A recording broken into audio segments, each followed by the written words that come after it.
Therefore, the matter is clearly appealable. As to, there is also a suggestion that the matter... Sorry, Mr. Mayor.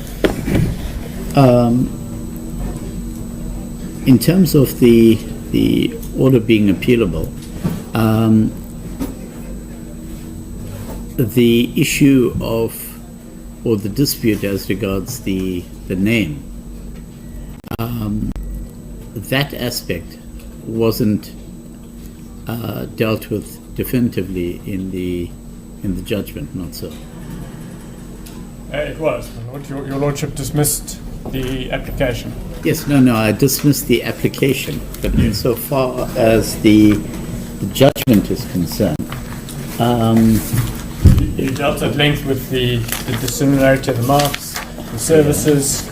You made a finding on the merits. But I made no finding insofar as the, for use of better term, the ownership of the name. Yes, my lord. Your lordship said that was not a matter that could be decided on paper. Yes. Yes, my lord. But your lordship nonetheless dismissed the passing off claim. So the fact that your lordship didn't consider that particular issue doesn't mean that it's not appealable. It is appealable. As regards the allegation that the matter is moot because the elections have come and gone, my lord, the trademark infringement is continuing. As in all trademark cases, trademark infringements are continuing wrongs. There will be future elections, there will be by-elections, there already have been by-elections. There will be fundraising and conferences. All of these issues will involve trademark infringement and passing off. The use of the mark MK will continue into the future. Okay, just go a bit slowly, please. Yes. So there will be, as I say, my lord, future elections and by-elections, fundraising and conferences, and all of that is going to involve the use of the MK logo and the MK party name. And that continued future use will continue to erode on the goodwill that the ANC says it enjoys in the name Mkhonto Sizwe. And that goodwill will be eroded to the point where it has no value at all, at least insofar as the hands of the ANC. It is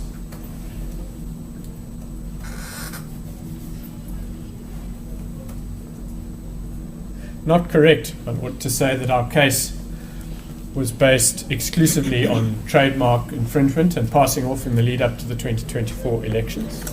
That formed an important part of the case, and it was the basis upon which the urgency of the case was argued. But the case was never limited. The case was never limited to trademark infringement that occurred prior to the 2024 elections. We made that clear in paragraphs inter alia, my lord, but paragraphs 83 to 89 of the founding affidavit and 103 to 109 of the founding affidavit, where the causes of action are... Sorry, 103? Yes, my lord. 103 is the passing off. We can deal with that first. Page 49.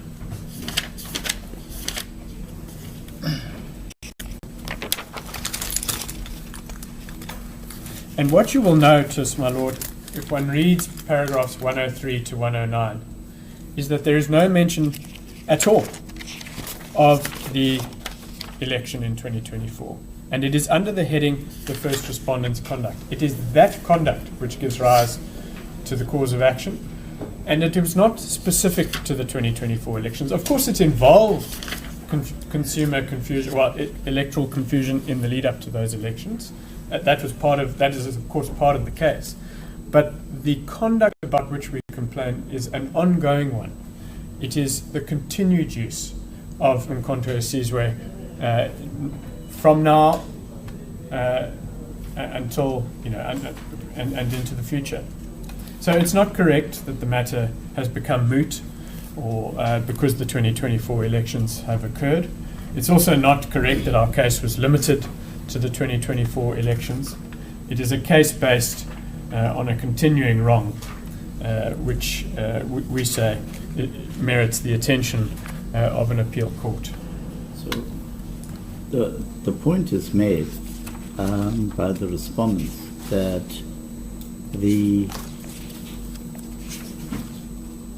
basis on which the leave to appeal is sought differs from the case which the applicant has made out in its founding affidavit. What do you say to that, Mr. Mayor? My Lord, that's exactly why I'm pointing you to those paragraphs, because in those paragraphs, which is, and similarly for trademark infringement, my Lord, paragraphs 83 to 89.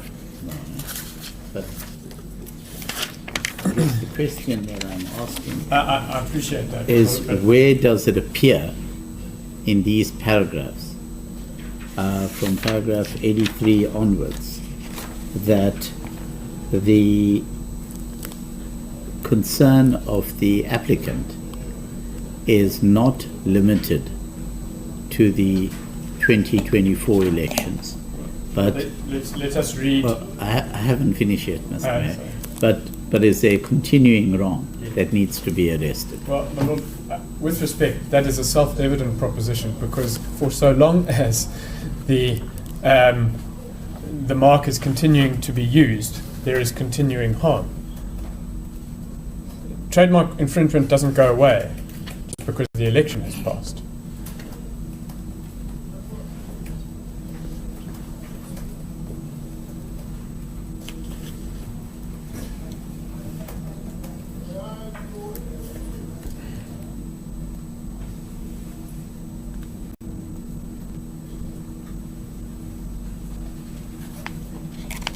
And paragraph 87, I have demonstrated that the ANC's Umkhonto Sizwe is well known in South Africa and indeed globally.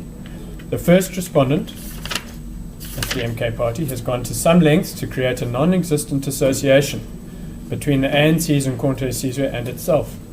To this end, the first respondent's apparent most vocal supporter and apparent member of the ANC has drawn some non-existent association between the ANC and the first respondent. None of that, my Lord, is limited to the 2020. In fact, it's got nothing really to do with the 2024 election. It's about the continued association between the MK Party and the ANC and its history.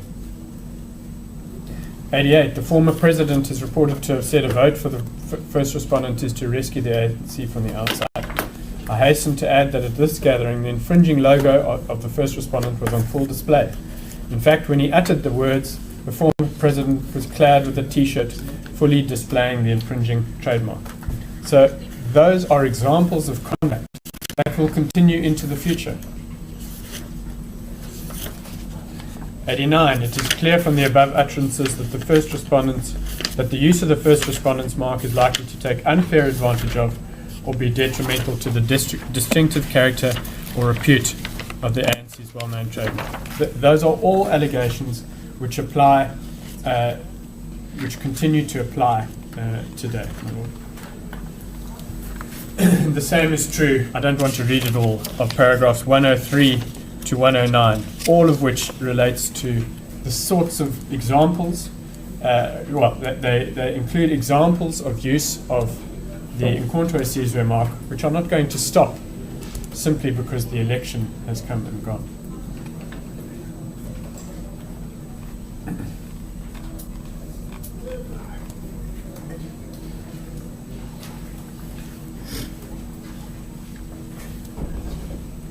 Yeah.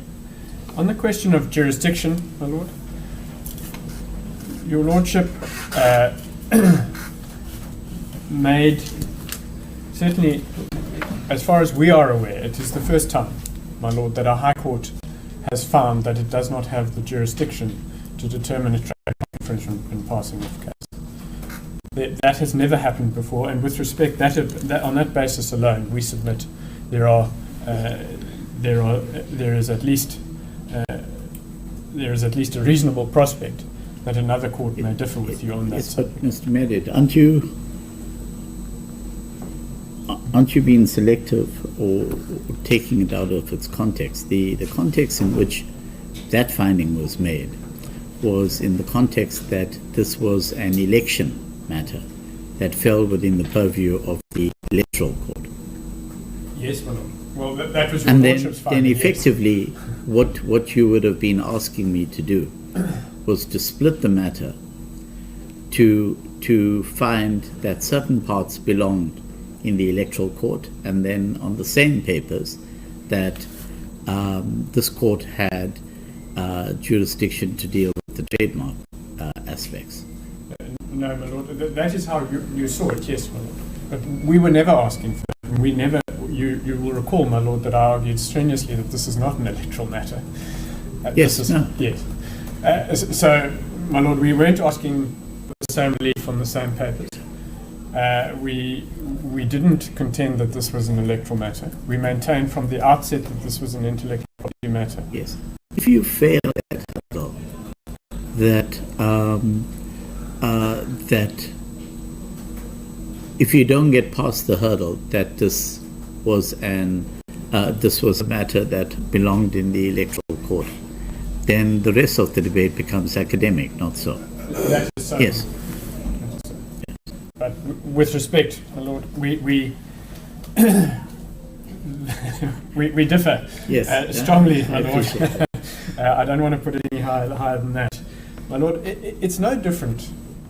The essence of your lordship's finding was that because the ANC had raised this issue of the trademark infringement in those electoral court papers, it was on some basis prevented from now bringing a trademark infringement case in the High Court, or a passing off case in the High Court.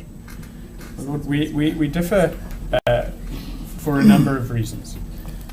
But firstly, my lord, the fact that the ANC raised those objections in that forum does not serve to vest that forum with jurisdiction to determine the trademark infringement and passing off. It actually happens quite frequently that, for example, somebody raises a competition law issue in a High Court, and actually the High Court says, no, you're in the wrong place, you need to go to the Competition Tribunal. The fact that you raised it in the High Court does not prevent you going to the Competition Tribunal. So your lordship is correct, it was raised.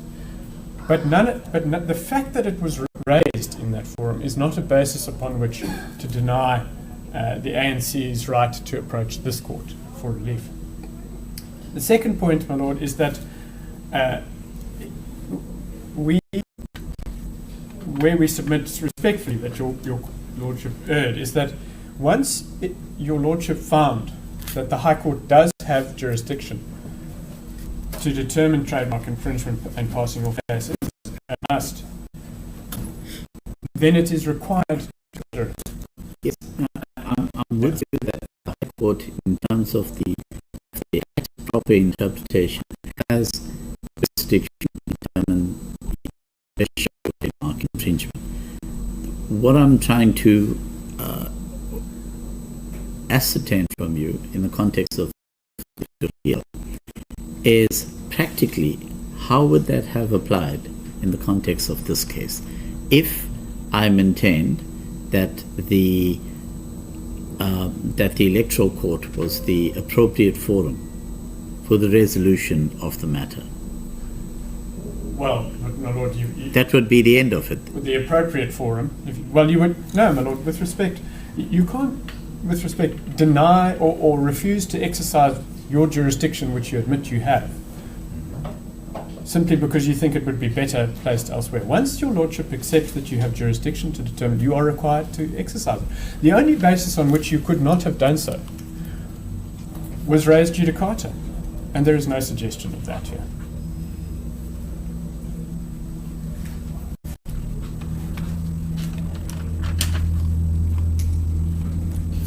So, and my lord, this is not, although this was the first time this arose in the electoral context, it is not, as we've pointed out in the heads that we filed, it does happen. This regulatory, this interaction between regulatory and High Court matters does happen. So, for example, there are cases in which pharmaceutical products have been approved by the Medicines Control Council, including on the basis of whether their names are confusingly similar to other pharmaceuticals on the market. And the Supreme Court of Appeal said that is entirely irrelevant. They decide trademark infringement in passing off cases. And the same, we submit, it ought to have applied here.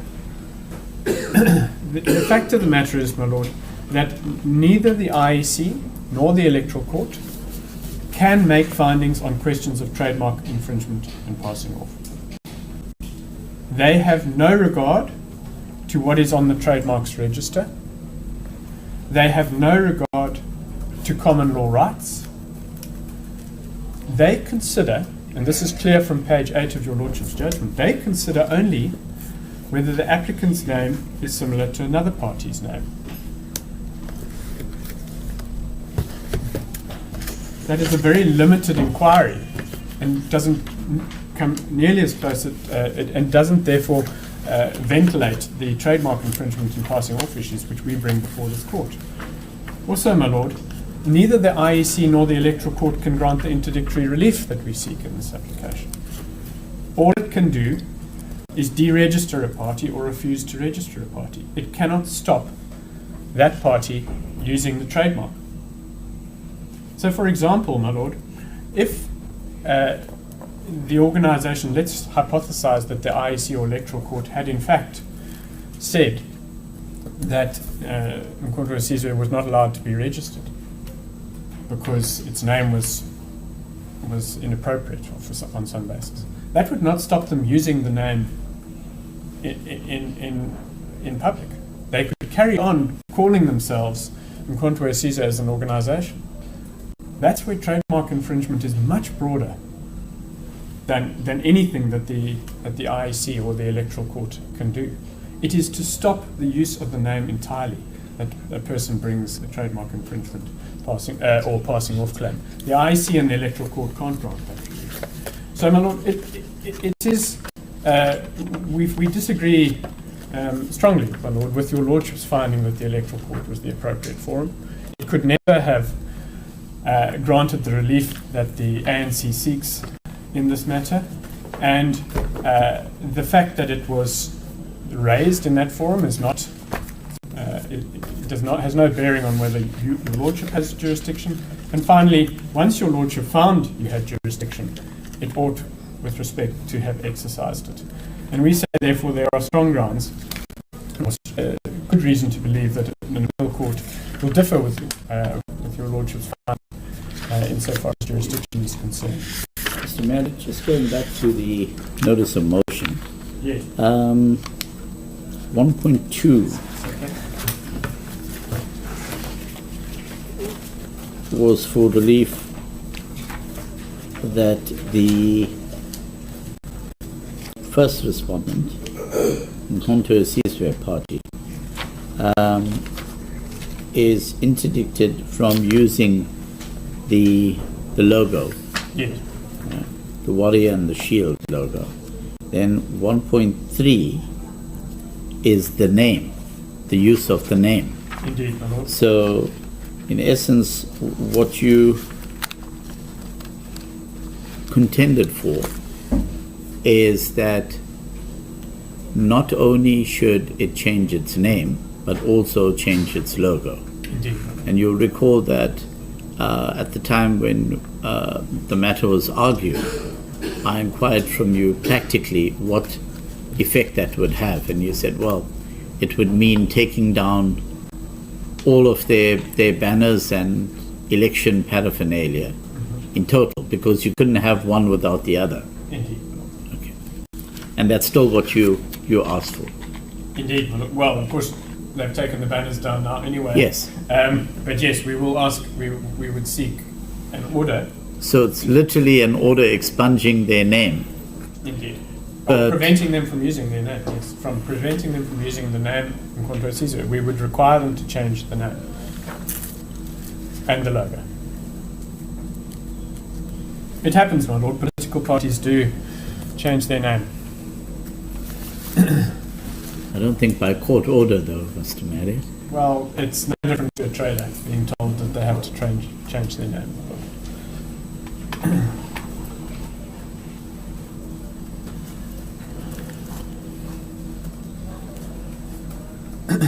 And just while we're on the notice of motion, my lord, again, just on back to this jurisdiction point, none of the relief that we seek, 1.2, 1.3, 1.4, 1.5 damages, could be granted.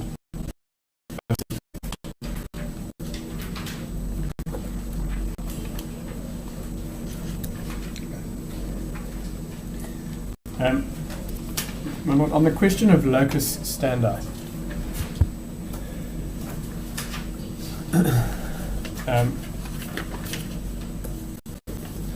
Yes. we submit that your lordship erred with respect in finding that there had been a vesting of rights.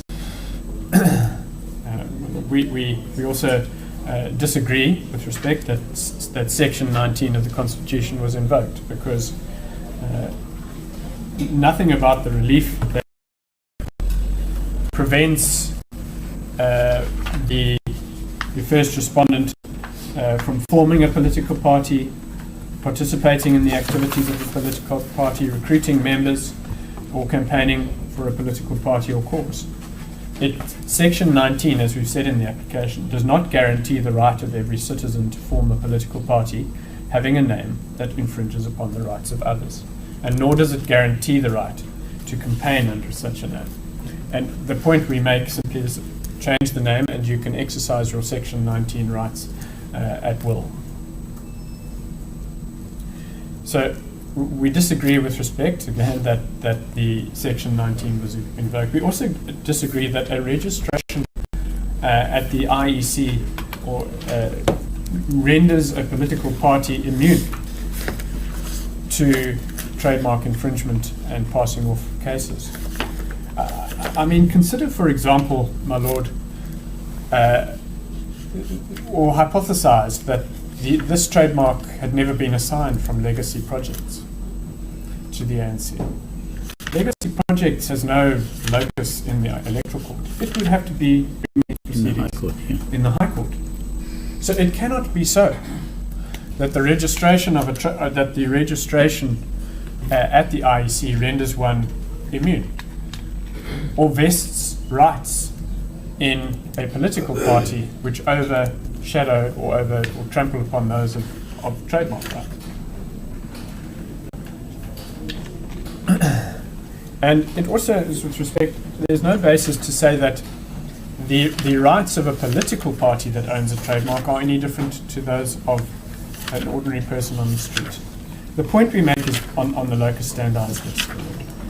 When the MK party was registered as a political party in September last year, there was no vesting of rights that happened for two reasons.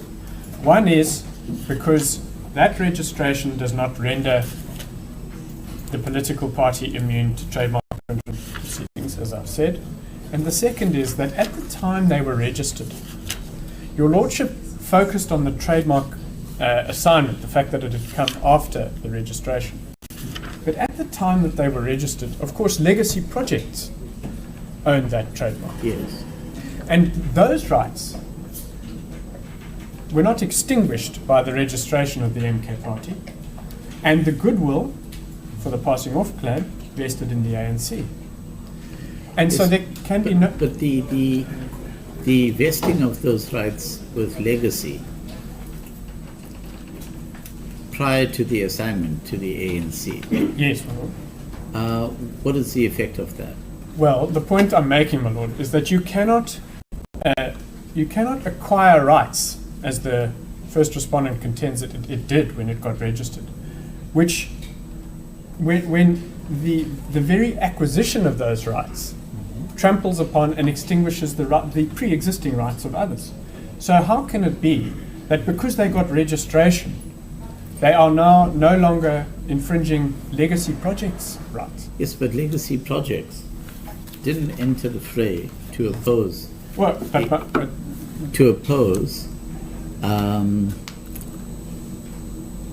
legacy projects at the time didn't institute any action in the High Court to protect its right.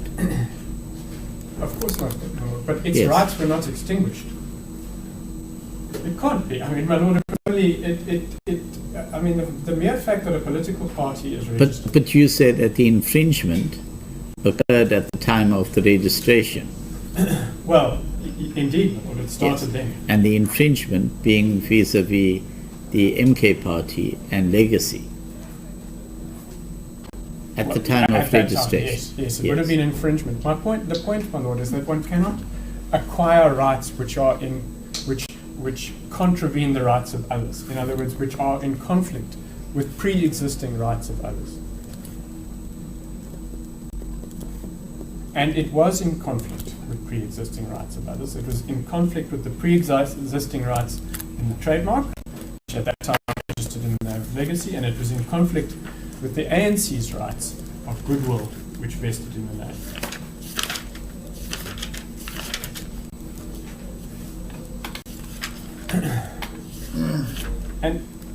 And just to round off and going back to the first point, the effect of your findings, my lord, is effectively that those rights, trademark rights and the common law rights, were extinguished by the registration of the IEC. In this respect, we say that is a finding which is likely to be, which another court may well come to a different conclusion.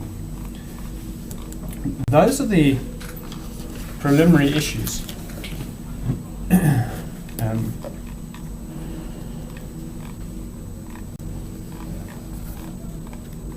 So far as the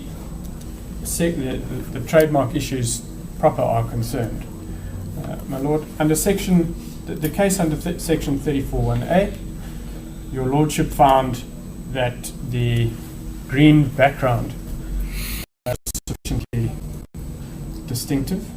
My lord, we as we pointed out, that is not always used, and in any event, it's not sufficient to distinguish the two marks because the ANC uses green too. And as I've said before your lordship at the previous hearing, it's not limited to use in any particular colour, the trademark registration, and for that reason as well, that finding with respect we say was incorrect. On the question of whether the services are similar, again, my lord, we submit there's a reasonable prospect that another court will differ with respect to your views as to the scope of Clause 41. That is, again, a novel issue, not one that has been considered by our courts before. The political, the extent to which political activities such as campaigning, conferences and the like fall within the scope of Clause 41 is something that another court may reach a different conclusion to that of your lordships. Then, my lord, insofar as on the question of confusion, your lordship will recall, and we had this debate in the last round as to where confusion takes place. And your lordship has had a particular focus in the judgment on the ballot box. But as I explained, your lordship and we maintain is the position. Confusion takes place not only at the ballot box. Campaigning is a process of education. If you are educated through the campaigning of it is an association between one mark and another. It doesn't matter how similar those marks are. So it doesn't matter that when they get into the box they see ANC and MK. If they have been taught through campaigning and through the use of logos and through the use of trademarks that there is a link between those two marks, then confusion will arise. And it is precisely that. That is why they have adopted these marks. These are not marks that they plucked out of the air, my lord. These are very well-known marks in this country. They are indelibly associated with the ANC. The point was to create the association with the ANC. The point was that the MK party will always be known as being in the same house as the ANC. And they chose these marks because that conveyed that message.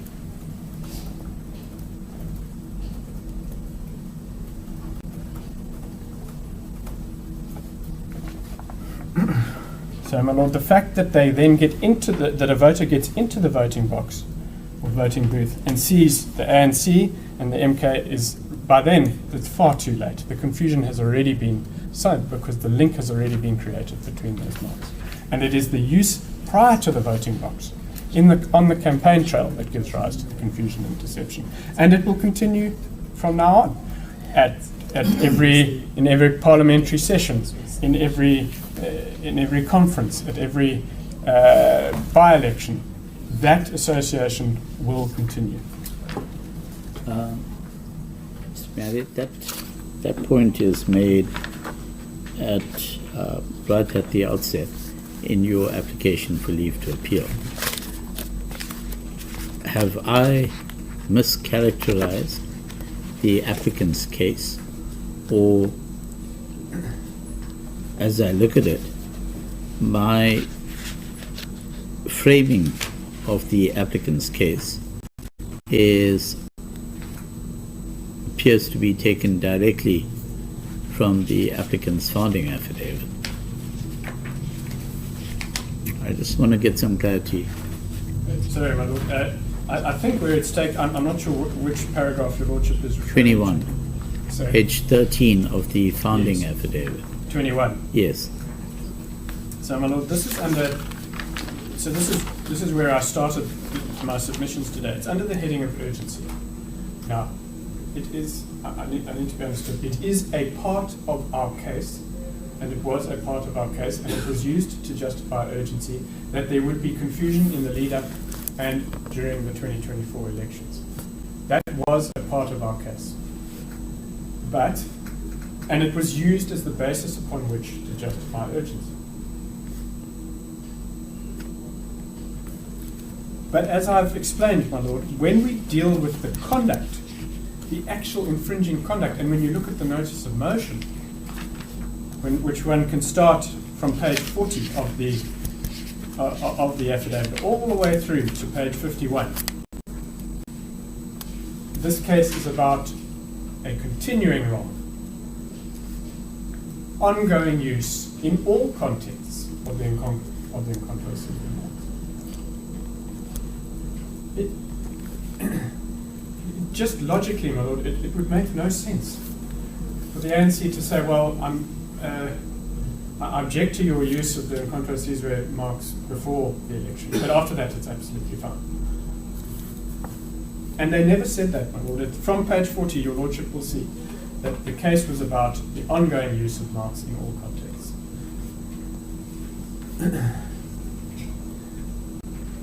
And then finally, on the question of confusion, we submit respectfully that the finding that the MK party would seek to disassociate itself is not one that was supported by the evidence. We quoted in the affidavit statements by the leaders of the MK party in which they actively sought to associate themselves with the MK, calling themselves one of the rooms within the ANC. Now, that is an association.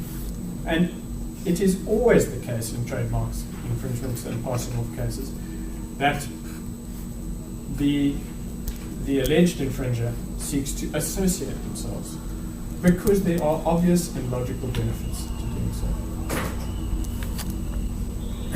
Then, insofar as section 34(1)(c) is concerned, in this respect, we do contend that that is the section of the Act which doesn't require confusion or deception. It requires only that the marks be similar, that they be well known, and that they take unfair advantage of the well-known marks. And for the reasons... So that's under... 34(1)(c).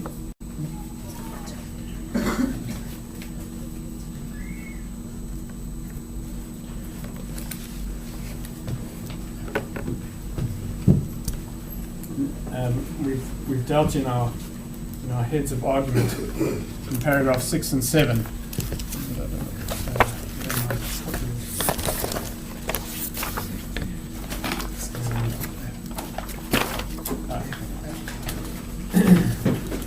With this point, my lord, to say that the court ought to have found, with respect, that by adopting a similar mark, which is all the section requires, so it's similarity and confusing similarity are different concepts. The MK party sought to do precisely that which the SCA found to be objectionable in Cape Cookies.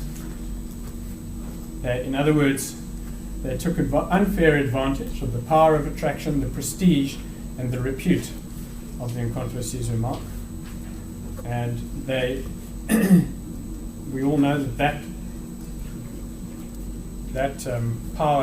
power of attraction had been built up over a considerable period of time, with a considerable investment of, not money in this case as much, well, it is some money certainly, but in terms of the struggle. And and what Incontro Sizwe has done is chosen to adopt that mark as its own. It's effectively taken it so that it does not have to build up its own legacy. And we submit that is a clear example of taking unfair advantage of a well-known mark. My Lord, those, obviously the passing off, the Lordship found that you were unable to determine who owned the Incontro Sizwe mark. We submit respectfully, most of the submissions that are made to you were in fact based on the respondent's evidence. And what is not in dispute is that the ANC is at least, and we say we are the sole, but at least a joint proprietor of the goodwill. There may be other organizations like the PAC, but a joint proprietor is entitled to bring a passing off claim. Yes. So, my Lord, for all those reasons, we submit that there are good prospects of success on appeal. We would ask for leave to appeal to the Supreme Court of Appeal. We do believe that this matter is merits the attention of the Supreme Court of Appeal. There's obviously an enormous public interest in it, and there are novel issues of law. And we would therefore ask that leave be granted to the Supreme Court of Appeal with costs to be costs in the appeal. And that would be a slight change from your application for leave, where you seek leave to the SCA, alternatively to the full court of this division. The alternative remains, but my primary submission is to the Supreme Court of Appeal. Yes. Yes, thank you, Mr. Mayor. Yes, Mr. Mpofu.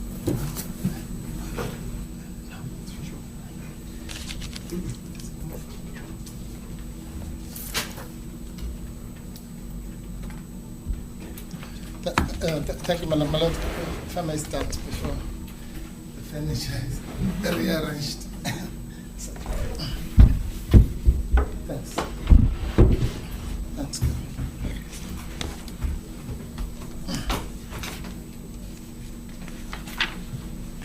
My Lord, this application for leave to appeal, with the greatest respect.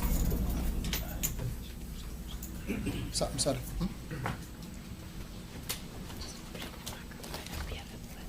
Okay, thanks.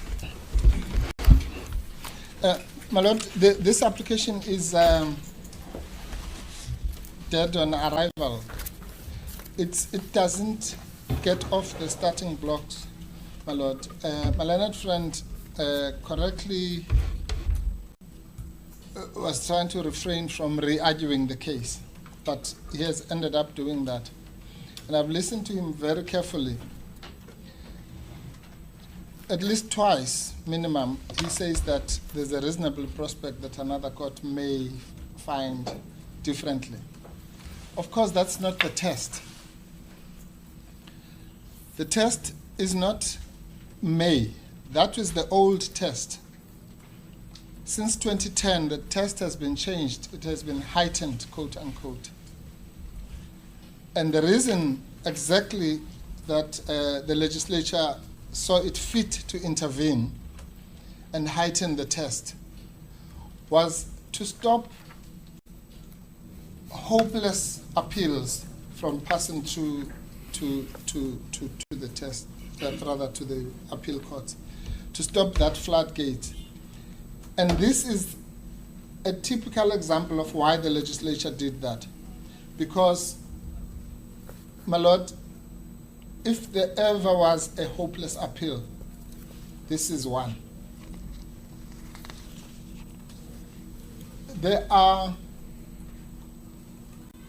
It's impossible, and I use that word advisedly, for this applicant to pass that heightened test in respect of all the hurdles in front of them. The Lordship correctly started with the asking my learned friend regarding the preliminary points. Now, you know, preliminary points sometimes are called technical points. But here we know that the preliminary points actually have an impact on the merits, a serious impact at that. Because let's just take an example. If the ANC does not have the locus standi to bring this matter, let's just say that for a minute, then at the very same time, it cannot be the enforcer of the trademark infringement. Let's assume there is a trademark infringement. But if that trademark infringement is not available in the hands of the ANC, then that's the end of it. So that's a matter that cuts across the so-called points in limine, but it also goes into Section 34 itself. Now, let's start right at the beginning. Why this is not appealable. My Lord, your Lordship did the correct thing of finding that the matter was not urgent. Your Lordship could have ended there, by the way. Could have just said, the matter is not urgent, goodbye. But your Lordship, because of the importance of the matter, because there might have been further proceedings and so on, did what the SCA has always said must be done, that a court, even if it finds against the applicant on preliminary points, must nevertheless deal with the merits, because otherwise it prevents the court of, it's called the Spielhaus rule. It prevents the SCA or any other court from having to deal with the matter as a court of first instance. So that's just a matter of judicial prudence, if you like. But it should not be abused to deny the fact that your lawyer was quite entitled simply to say, this matter is not urgent, and that's the end of it. Now, had your Lordship done that, which your Lordship was entitled to do, the matter would not be appealable. So it can't now graduate to becoming appealable simply because your Lordship also dealt with the merits obiter, so to speak, for what I call, for reasons of judicial prudence. So that's the first issue, my Lord. And your Lordship did not just say the matter is not urgent in a one-liner.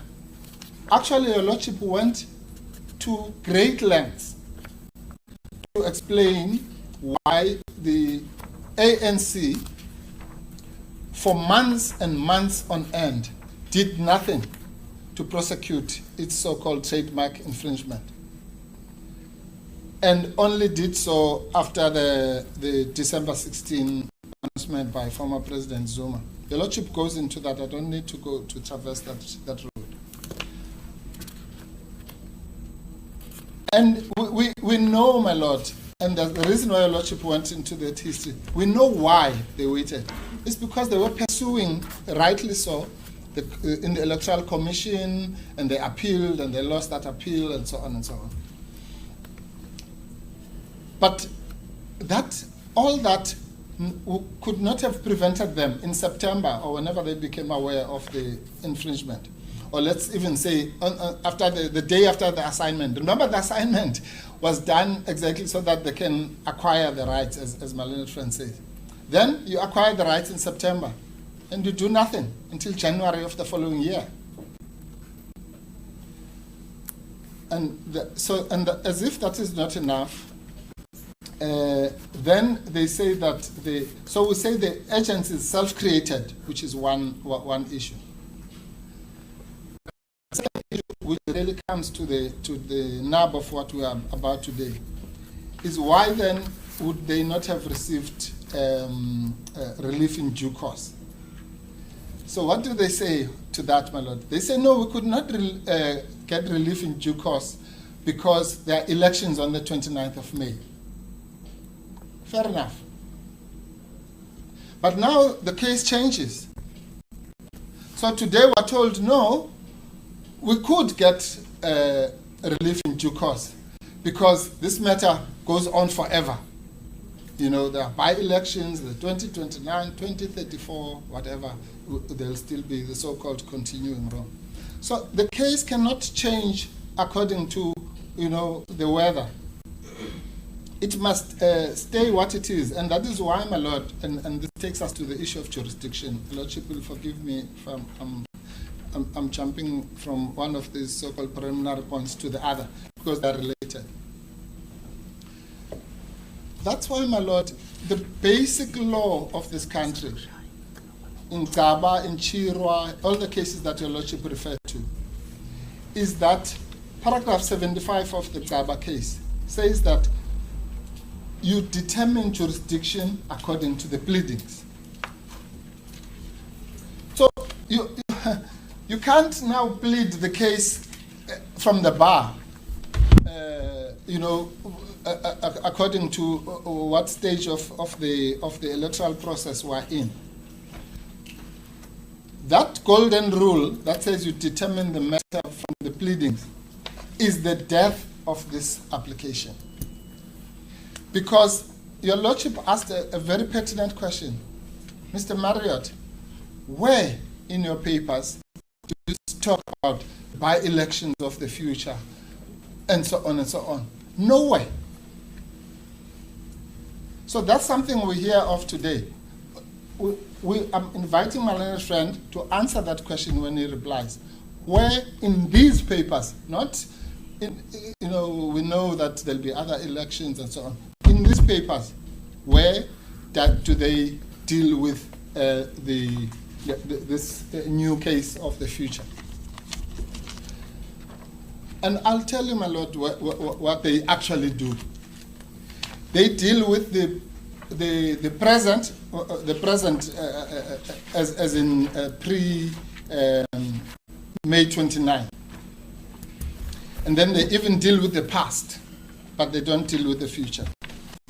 The present, they deal with paragraph 21 and 22. Your Lordship has already referred my learned friend to that. Now, 21 and 22 completely stops the debate, because they say there is overwhelming public interest in ensuring that when the voters approach the voting booth, it's page 13. They are not confused as to the party which they are placing their trust in.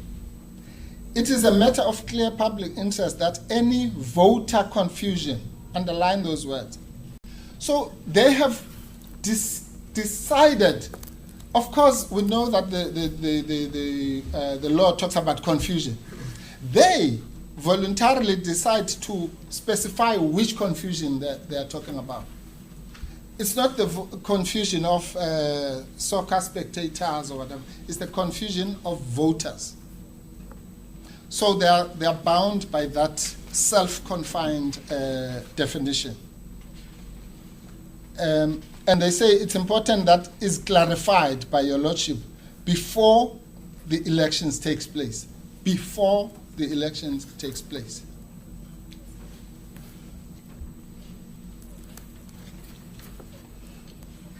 And then given that we're in electoral, it is for that reason that at 22 now, that the ANC requests that this court must attend to this matter urgently and expeditiously. Now, I say this, my Lord, and in fairness to my learned friend, they did allude the last sentence of 21. So it is therefore to the benefit of all parties that the matter be clarified before the general elections, as the next general election will only be held in 5 years. So that's the only allusion, if you like. But they say it is for that reason that the ANC requests that this court must attend to this matter urgently. Now, we make this point in our heads, my Lord. A case cannot be based on a particular election and voter confusion and all those things for the purposes of urgency. But for the purposes of the merits, it's something else. Because that urgency, there's no such thing as, it's like trying to unscramble the egg. It's an urgent application, it's one thing. Your Lordship dismissed the urgent application of the ANC, and that urgent application was premised on the May 29 elections.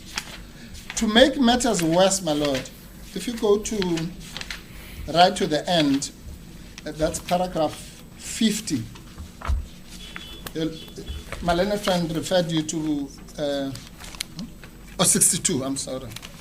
It's 50 of the. No. No, it's paragraph. I'm sorry. Did I say paragraph 50? Page 50. No. Paragraph 107. I'm sorry.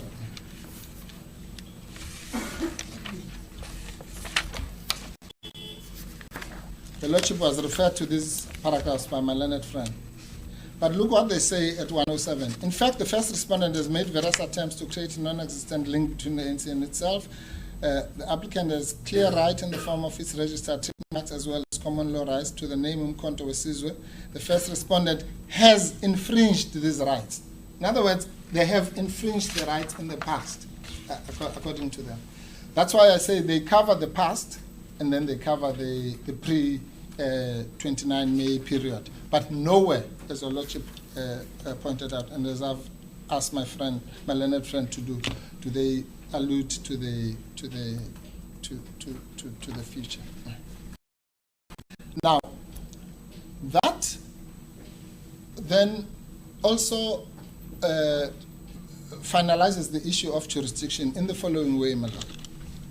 My learned friend is correct, of course, that the High Court generally has the right to deal with trademarks, that nobody is going to argue against that.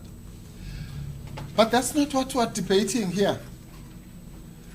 It is like, my lord, if you say, I'm bringing a labor matter here, and then I say, no, but the High Court has jurisdiction to deal with contracts. So I'm based, of course the High Court has jurisdiction to deal with contracts, as the High Court has jurisdiction to deal with trademark infringement. But if my pleadings show that actually what I'm complaining about is an unfair labor practice, then I must go to the labor court. That is, by the way, the reason why specialist courts are created. It is effectively, if you like, to eat away from the jurisdiction, the inherent jurisdiction of the High Court. Yes, but the point which is made by Mr. Marriott is that the applicant would not have been able to get in the electoral court the relief that is sought in the notice of motion. That's, if I understand his argument correctly. Yes, it is, my lord. But that's not correct, my lord. Remember the history of this matter. They are the ones who decided to split the baby, so to speak. It's not even a secret. Like literally on the same day, the 9th of January, they decided to issue two matters. One in the electoral court, one in this court. Literally on the same day. Both affidavits signed by Mr. Mbalula on the same day. Now, that might have been for tactical reasons or whatever, but it has backfired because both courts, in a way, found that they don't have jurisdiction. It looks like they should have swapped the matters around. But be that as it may, my lord, the issue, and your lordship did ask this question, I can't remember how your lordship framed it, was when you are splitting these matters, as you are doing now, which one becomes which? Because, and I'll tell you, my lord, why part of that strategy was clever lawyering, so to speak. They understood that to come here for the trademark infringement, one of the issues is going to be unauthorized use. Now, this actually is a shortcut to this whole case. So they thought, okay, let's first do the deregistration, and then the deregistration will then deprive us of the defense that the use is authorized. Unfortunately, they failed because the deregistration case was dismissed before we came before your lordship, I think a few days before we came to your lordship. Now, once you do that, my lord, then how can you get an order in this court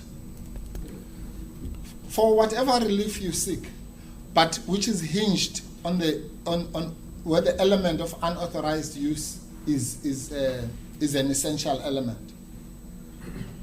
So, assuming that the deregistration case went in favor of the ANC, would the ANC's case before this court have been on a much stronger footing? Absolutely, absolutely, my lord. Because remember, I call it the overlapping element. Because remember, unauthorized use is required for both Section 34(1)A and for 34(1)C. So I could not have then come before your lordship and say, well, the use is authorized. Because your lordship would have said, well, to the extent that it was authorized in September, it has now just been unauthorized by the electoral court.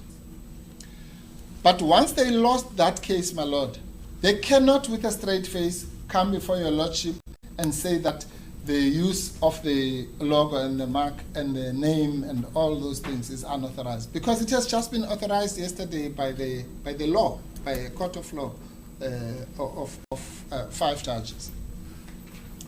So it matters not. Of course, Mr. Marriott is right that if you like, the pure trademarks case could not have been decided in the electoral court. But you can't purify. You're the one who scrambled the egg.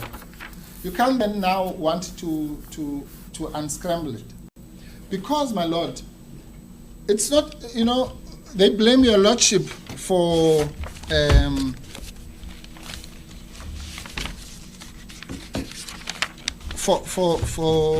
as it were, not distilling the pure trademarks case. Again, my lord, they must not blame your lordship, they must blame Mr. Mbalula. At page 48 of bundle B, your lordship will remember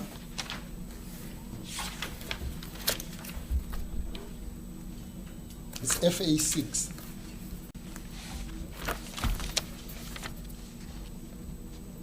Are you talking about the electoral court? Yes, those papers, my lord.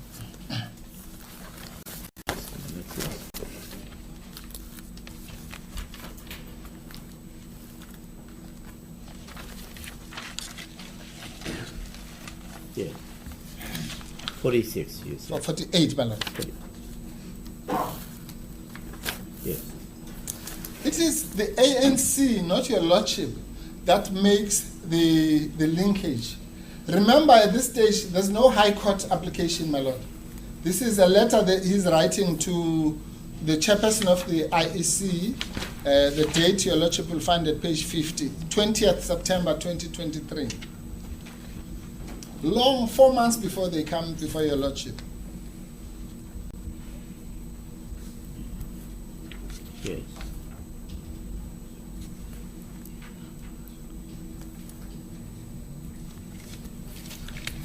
And he says, the last sentence, therefore, any political party registered under this name and the symbol that is inextricably linked to it will, by necessary implication, deceive or confuse voters as contemplated in section 16(1)(b) of the Act.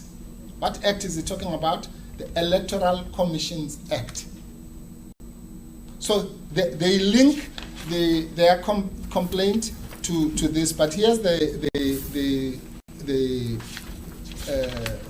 highlight on the next page, page 49. The distinguishing mark or symbol from Umkhonto we Sizwe Party, as it appears in Annexure B, has been registered in terms of Section 29(2) of the Trademarks Act, with effect from 20th August 2014 for a period of 10 years, and so on. If you just go right down, my lord, as such, yeah. As such, the registration of Umkhonto as a political party using this symbol and the name that is inextricably associated with it would be in violation of these intellectual property rights. The word "these" there refers to legacy projects. So he says it was registered by legacy projects for 10 years and so on, and it would be in violation of these intellectual property rights. So it's not your lordship, it's not MK Party who introduces the symbiosis between the Electoral Act and the trademarks violation. That's how the case is pleaded by them. And that is why, my lord, we advisedly included the papers of the Electoral Court in front of your lordship, at the risk of overburdening the record, because we did not want this party to do one thing in one court in Bloemfontein and then do another thing in the court in Durban, hoping that this court doesn't get sight of what is happening in the other court, which is really what they were trying to do.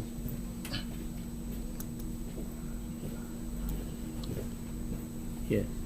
So my lord, as I say, I'm sorry to repeat this example. It's the same example, my lord. So if I went to the High Court with a labor matter, I can't then say to the High Court, okay, well, I know it's a labor matter, but what I'm asking for you is an interdict, and you have jurisdiction. Simply, it now stops being a labor matter, because an interdict in a labor matter, as I say, it's the same thing. So you really can't separate it. So those are the preliminary issues, my lord, of agency, the impact of the agency issue, the issue of jurisdiction. When it comes to locus standi, my lord, that's the killer. There is no way out. How do you come out of the reality, my lord, considered by them, that as at the time of the registration, which is the 7th of September, the rights, such as they were, did not belong to the ANC. Assuming the assignment is valid for the purposes of this discussion, that assignment on their own version kicks in on the 23rd of September. And the issue of locus standi, my lord, it cannot be separated from the other issue we raised of non-joinder. I know that your lordship didn't deal with it specifically, but that's because we said that to your lordship. We said those two issues are intertwined. But the importance of why they're intertwined is this, my lord. You can't do what my learned friend is trying to do now. You have to make a choice. You either say, yes, those rights belong to Legacy Project, at least for that 2-week period, and then the ANC bought them, as it were, after the assignment. If you concede that, as my learned friend does this morning, then why did you not join Legacy Project? Because clearly, at least for part of the infringement portion, they were the holders of the right. And if my learned friend is correct, he says his last submission was, at the very least, they were joint proprietor. Well, we know the law, that if they are joint owners of any property, corporeal or incorporeal, then both of them have to be part of the case. So that's what my learned friend is tying himself into knots that are inextricable, because you solve one problem and the other problem arises.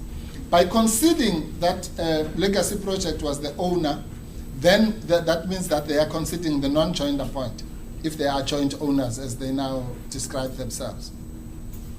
But there's something even more fundamental, my lord, in this. The ANC, and I don't understand this because I think Mr. Mbalula, either it's a slip of the tongue or it doesn't understand the history of the ANC and FMK. We have said, my lord, that we can never deny the fact that there's an association between MK and the ANC. That's not what this case is about. What we say, my lord, is that, now let's go to the so-called pure trademarks law that my learned friend wants us to do.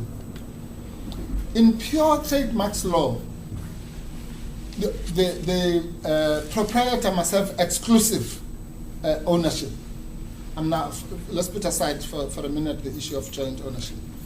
But exclusive and distinctive, those are some of the elements. We have said to them, no, forget what we have said.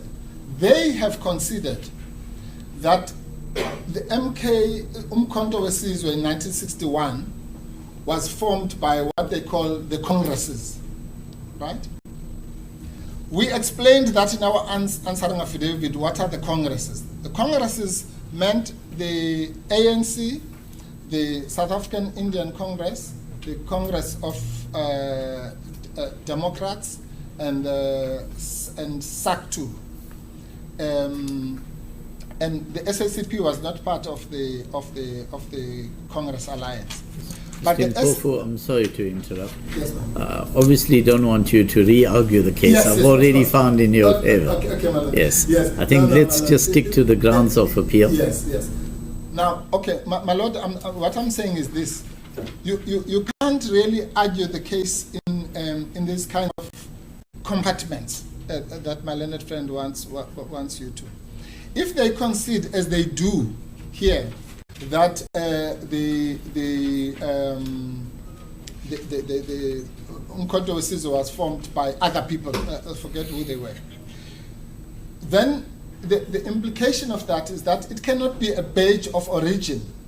Because remember, that's what trademark law is about. You are protecting what you call the badge of origin. You are the inventor, in a way, of something. And I think the point I've already made. So they should have either joined the SACP. At least is the only one surviving party of what they call the founders of Umkhonto weSizwe. They even say that.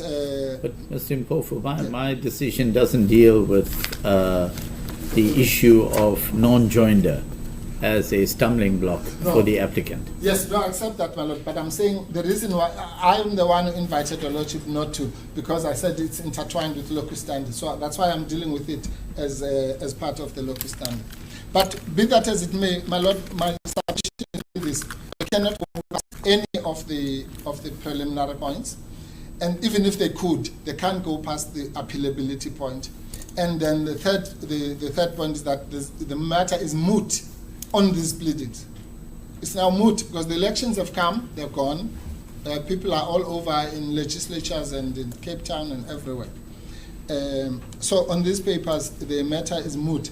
And your lordship knows that our appeal courts are very sensitive to this question of having an appeal that is brought there just for academic purposes or to satisfy somebody's ego and so on, where there is no live dispute, really, on the papers before them. What of Mr. Marriott's contention that if they are denied the opportunity to appeal the matter, their goodwill in the name continues, and I use his words, to be eroded into the future? What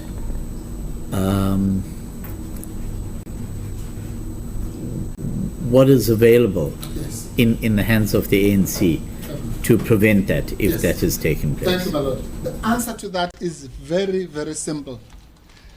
It goes back to the golden rule. You are bound by your pleadings. If the ANC feels that its so-called goodwill is being eroded going into the future, they must bring an application to court. It's very simple. You can't, my learned friend accuses MK Party of wanting to hang onto the coattails of the ANC. Well, they want this case to hang or the infringement case which they should bring now to hang on to the coattails of this case. You can't do that.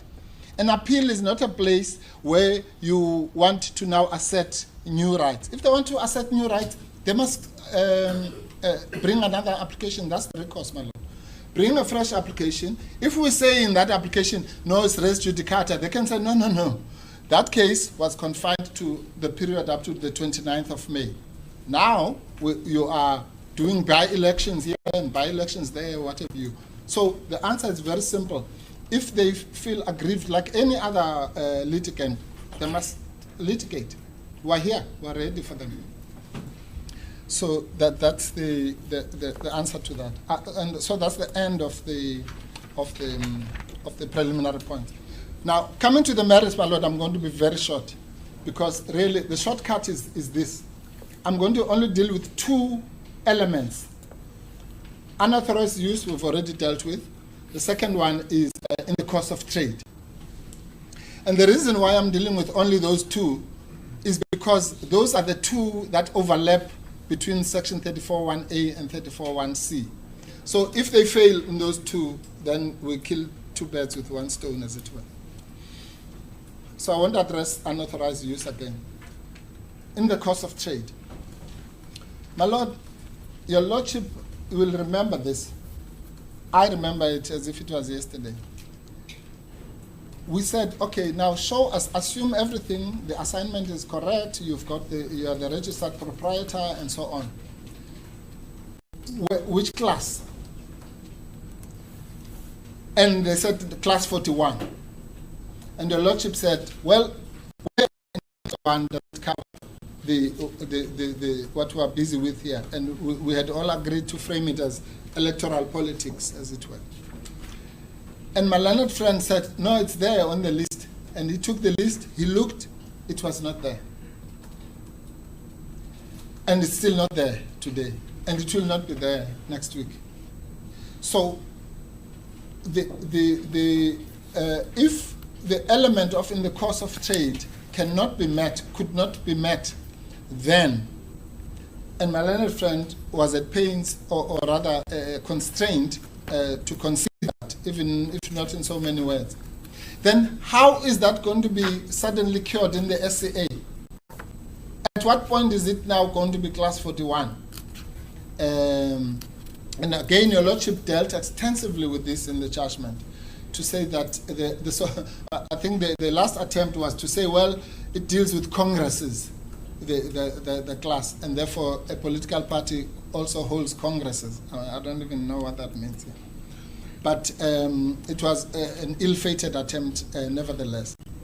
And the point I'm making, my lord, is simply this. Remember, we're in the application for leave to appeal. So in which world can we say there's a reasonable possibility that another court would find that class 41 applies? It will never happen. I can put it that strongly. It will never happen. So why burden the higher courts with something that is stillborn and completely dead on arrival at best? So I'll leave the 34.1a and 34.1c.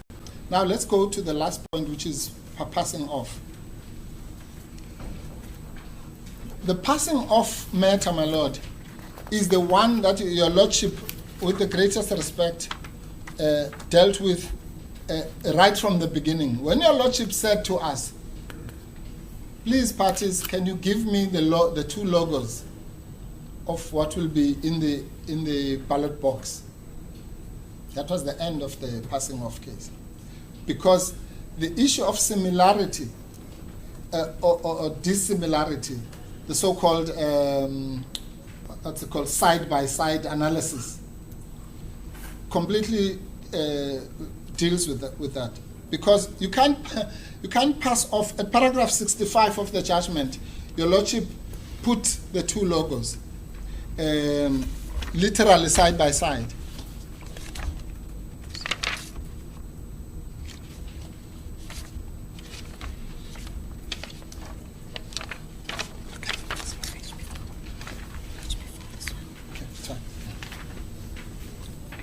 Your Lordship will find that at 65 of Your Lordship's judgment, page 34 of the typed version, where Your Lordship has put umkhonto wesizwe logo as it will appear in the ballot box, in the ballot paper, sorry, and the ANC logo.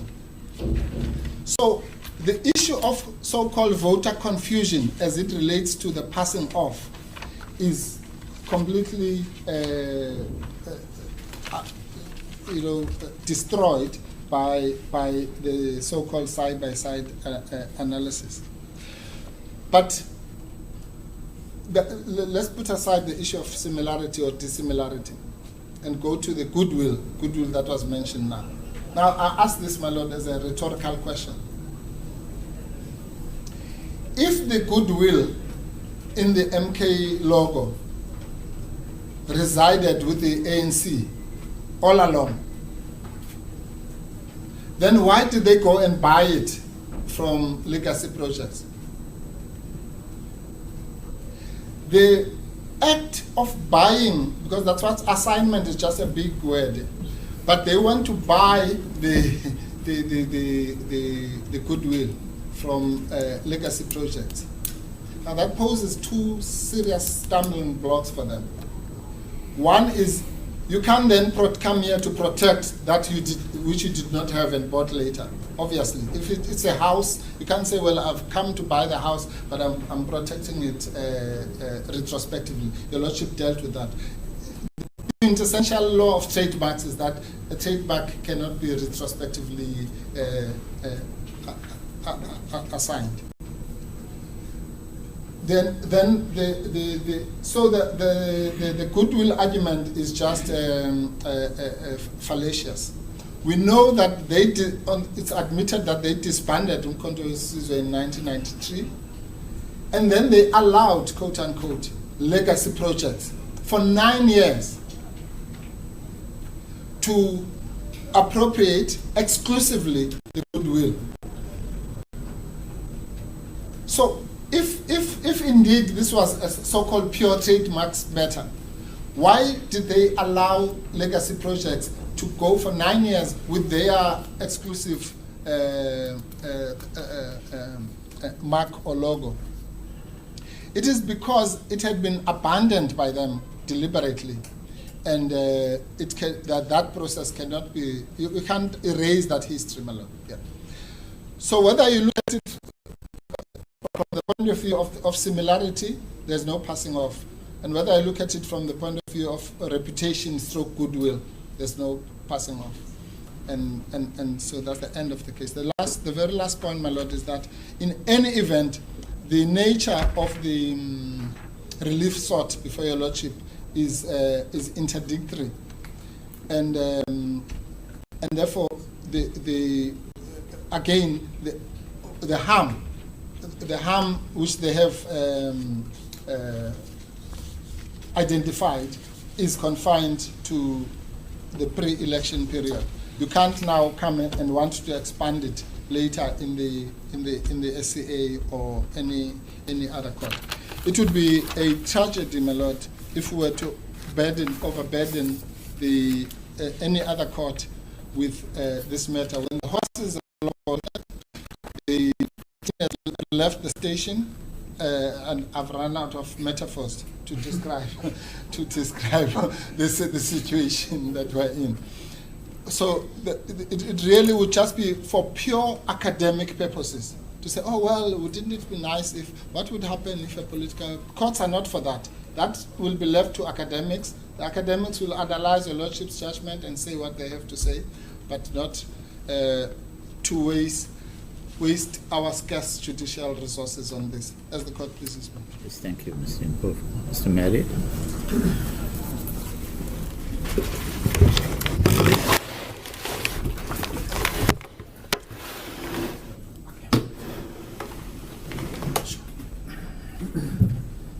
My Lord, I won't be long. On the question of urgency, my Lord, I don't think I need to address you. Your Lordship gave an order, and that order is appealable. The Lordship dealt with the merits. As to the mootness, my learned friend challenged me to say where the ongoing harm, or continuing harm, was pleaded. I did that in my opening address, my Lord. From page 40 onwards, we don't refer to the election, and he didn't deal with that at all. And I would invite your Lordship, just specifically within that paragraph, to have a look at paragraph 100, within that section, should I say, to have a look at paragraph 108 on page 50.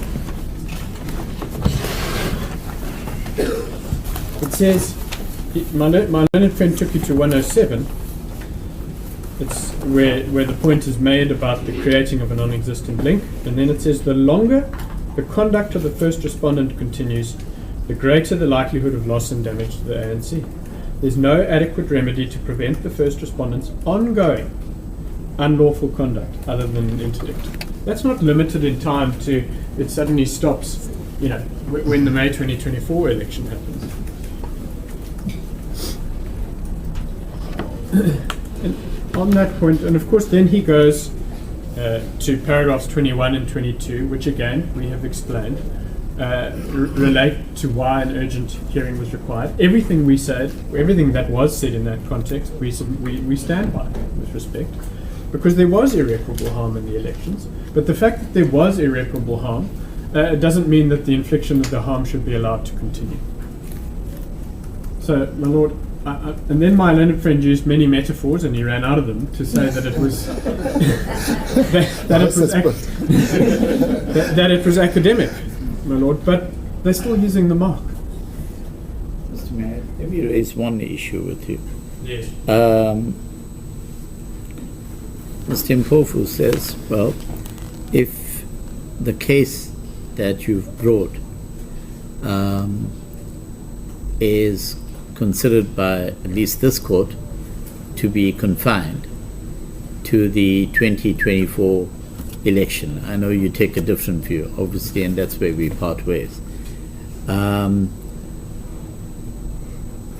If you wish to rein in the erosion of the mark, of the goodwill that resides in the ANC through the name and the logo, your options are to institute a fresh action, and it would not be a defense of res judicata because of the court's finding that this was confined, this case was confined to the May 2024 elections, and therefore any subsequent case is not shackled by that. What's your... No, with respect, it would be res judicata. Your Lordship, whether it's time bound or otherwise, Yeah. the substance of what your Lordship has found is that these marks are not confusingly similar. Your Lordship has found that there's no unauthorized, that the use is authorized. Your Lordship has found that under Section 34(1)(c) that there's no unfair taking advantage of. The causes of action have been decided. We can't come again. Otherwise, my Lord, it would be open to every infringer in a trademark case to say, well, oh no, but that was last year. I'm still using the same mark, by the way, this year, but that was about last year. It's nonsense, my Lord, with respect. It's really nonsense. So, my Lord, there's no time bounding of trademark cases. Similarly, my Lord, there was no splitting of matters between the electoral court and this court. There was different relief sought on different causes of action. And the deregistration case had no bearing on this case because it dealt with a different issue under a different act. And it would not have stopped in contra cisre using the trademark.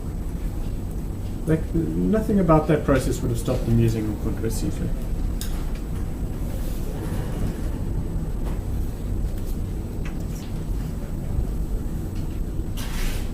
My learned friend, you put the proposition to my learned friend, well, it may have made our case stronger in this case. Well, even if that was so, it doesn't mean that we are debarred from getting relief that we seek from this court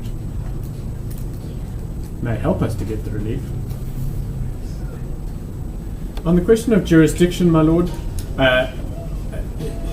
I explained in my first address that the fact that the ANC raised the trademark in those proceedings does not deprive you of jurisdiction.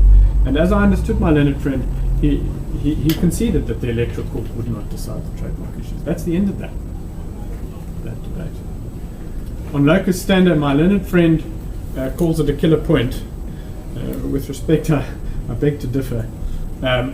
He contemplates the joinder of legacy, which is not an issue that you even considered, my Lord. And it is never required that one joins past proprietors of trademarks in trademark infringement cases. The current proprietor is entitled as a matter of law under the Act to an interdict and damages, and the ANC is the sole owner of the trademark.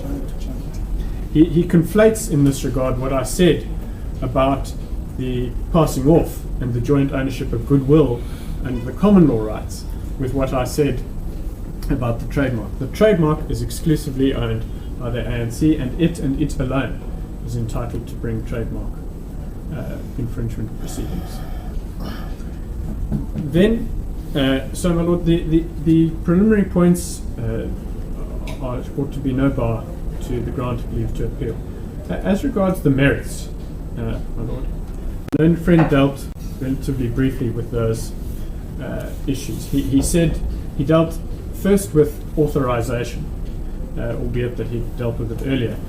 But my Lord, it is, again, it's not something I have dealt with, but your Lordship found that this use was authorized by the IEC.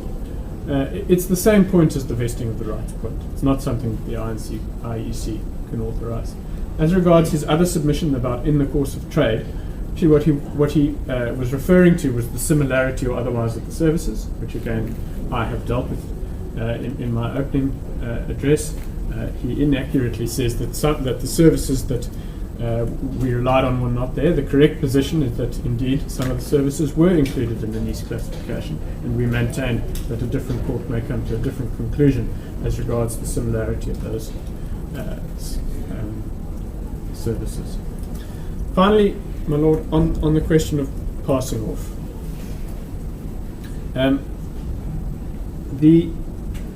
my learned friend says glibly that, when you have a joint owners of property, you both have to be joined. And that's not the law in relation to trademarks. If I own the goodwill and somebody else owns a goodwill, we've given you the authorities in your heads that a joint owner of a goodwill may institute proceedings in its own name. So there doesn't appear to be any material dispute that the ANC is at least a joint owner. In fact, my Lord, on this question of whether the ANC has established the goodwill, one need only look in the answering affidavit of the Umkhonto Sizwe Party, page 121, paragraph 19.16. It says, the narrative of the ANC also fails to make the crucial distinction between a trademark and a brand. And I must say, I'm still waiting to learn what that distinction is, but the ANC may well have been associated with Umkhonto Sizwe. That's its affidavit. And it follows on a long discussion about how the ANC was integrally involved, at the very least, throughout the history of the Umkhonto Sizwe. It is at least a joint owner of goodwill, and a joint owner is entitled to bring proceedings in its own name.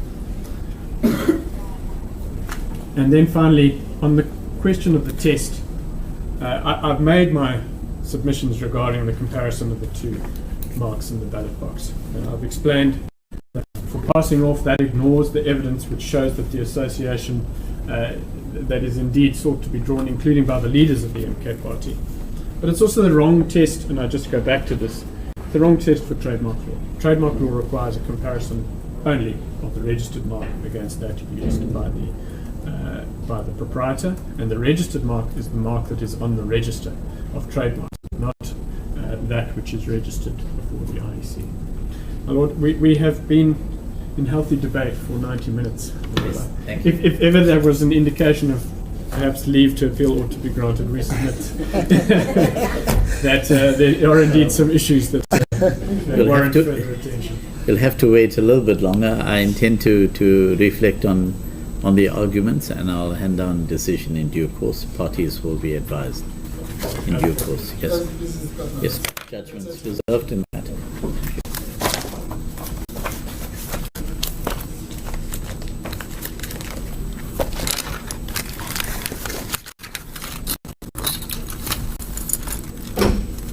Thank you.